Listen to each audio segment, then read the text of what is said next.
Isabelle, salut Damien. Salut Nathan. Il y a 3 ans, vous avez décidé de changer de vie. Vous avez commencé par faire un voyage sans pétrole et sans argent, en faisant le tour de France, si je ne me trompe pas. Et là, vous êtes reparti sur un nouveau projet. Et quel est ce projet?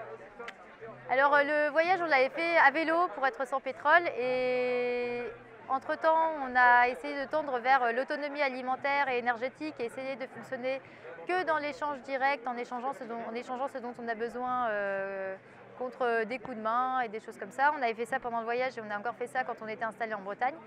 Et maintenant, nous souhaitons partir en Australie en vélo pour voir mon frère. Et l'idée, c'est de donner du sens à ce voyage. Donc on va essayer de mettre notre voyage au service des valeurs qu'on défend et de tous les projets qui vont dans ce sens-là. Donc nous, avec notre expérience, on a déjà eu l'occasion de faire des conférences. Et là, en l'occurrence, avec ce nouveau projet de voyage vers l'Australie, on en profite pour montrer les grands projets qu'on a envie de défendre en même temps. Donc en l'occurrence, c'est des énormes projets, il y en a 3 qui sont liés, dont les obstacles sont remplis, des uns sont remplis par les opportunités des autres. Voilà, c'est un projet assez vaste, dont les objectifs principaux sont la résilience individuelle pour soi, savoir résister aux crises et vivre bien avec moins de choses, et la solidarité internationale.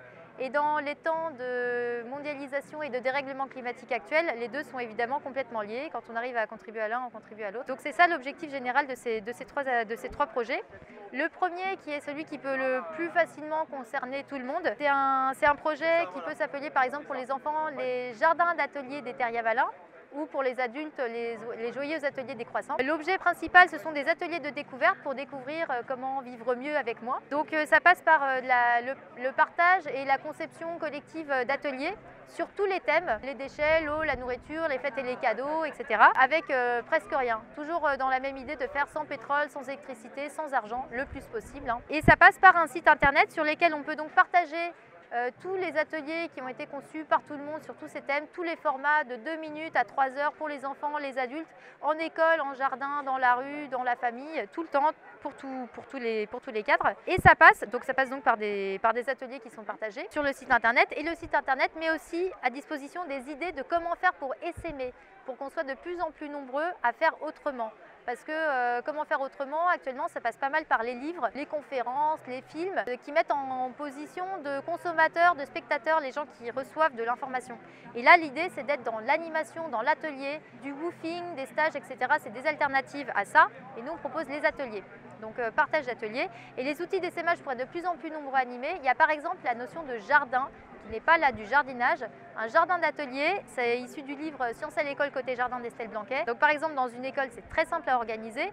En CP, en CE1, en CE2, les 3 classes vivent tous des ateliers différents. Et ensuite, les enfants se font vivre les ateliers les uns aux autres, avec une orchestration très fine qui permet d'avoir aucun temps mort, que les enfants se régalent et qui repartent en ayant vécu 10 ateliers en seulement une après-midi. Et donc ça veut dire qu'un animateur extérieur, en seulement une semaine, il peut faire vivre 10 ateliers à 150 enfants. C'est un outil très puissant. Donc il y en a d'autres, des outils d'essaimage qu'on met aussi du coup sur le site internet à disposition de tout le monde. Le but étant d'arriver à faire en sorte que tout le monde ait les moyens pour faire vivre mieux avec moi. Donc le gros intérêt en fait, c'est de faire une espèce d'éducation différente, ouais, en diffusant des documents et des informations, et de permettre en plus une émergence des rencontres dans chaque pays, dans chaque école, c'est ça?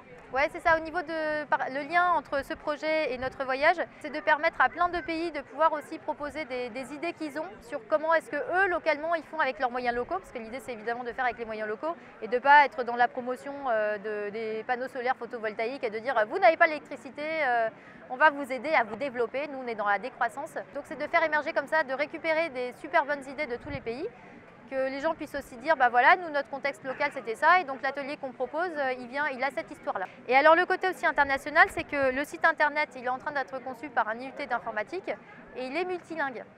Notre langue principale d'échange, c'est l'espéranto, parce que c'est la langue de la paix, parce que c'est extrêmement simple à apprendre, et parce que ça porte les valeurs qu'on prône aussi. Et du coup, on arrive aussi, là, on est essentiellement sur du local, quand on parle d'eau, de comment boire avec l'eau de pluie, comment se nourrir, les fêtes et les cadeaux, autres que des objets, etc.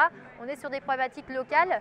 On a aussi, dans les ateliers phares, des ateliers sur la paix dans le monde et la solidarité internationale. Alors ça passe évidemment par les outils de communication bienveillante, mais ça passe aussi par comment je fais pour communiquer avec un pays autre dont je ne connais pas la langue, en essayant de faire autrement que par l'anglais. Et donc là, il y a des ateliers spécifiques, et en particulier un atelier qui en fait renvoie à un des 3 gros projets dont on parlait, qui est le projet des Amis Terriens. D'accord. Donc c'est là justement que tu vas rassembler toutes ces mines d'informations. Ben ça, c'est un projet à côté qui fédère. Là, on est sur la thématique de la paix dans le monde. Donc c'est une des thématiques importantes du projet pédagogique. Mais c'est un projet à proprement parler parce que ça a une dimension internationale qui est plus compliquée à mettre en place que des ateliers locaux sur place. Donc du coup, ça fait l'objet d'un projet spécifique. Là, ce qu'on voit, c'est une grande image des Amis Terriens.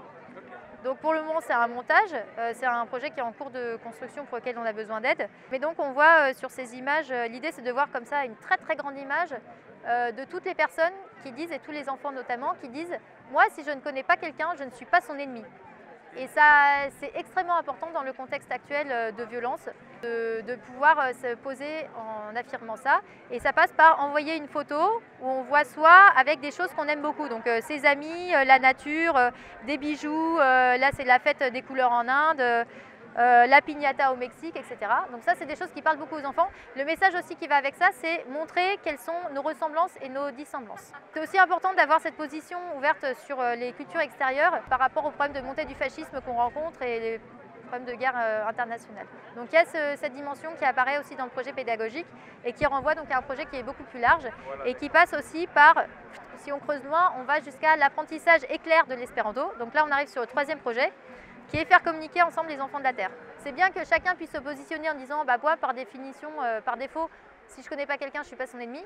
Mais ensuite, pouvoir passer à l'étape suivante qui est apprendre à communiquer ensemble, puisque Zamenhof a créé l'espéranto avec justement cette idée qu'il voyait les guerres émerger autour de ces pays parce que les gens ne savaient pas communiquer entre eux. Donc c'est pour ça qu'il a créé la langue très simple de l'espéranto.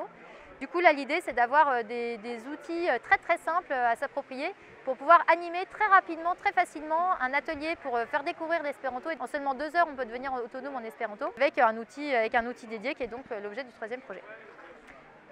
Et voilà. Donc du coup, Isabelle, si j'ai bien compris, vous serez donc les mains dans la terre sur le terrain directement avec les enfants à faire différentes activités. Ce qui vous intéresserait, ça serait de mettre votre temps à disposition, c'est ça? Oui, de permettre à des organismes de vous rejoindre? Oui, donc nous en effet, on a le voyage à vélo qui est exemplaire et qui doit servir les projets et les valeurs qu'on défend. Et donc toutes les organisations, les personnes qui souhaitent nous rejoindre sont les bienvenues.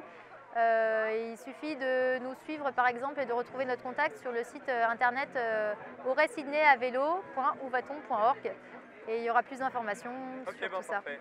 Voilà. Merci beaucoup. Merci Damien. Merci.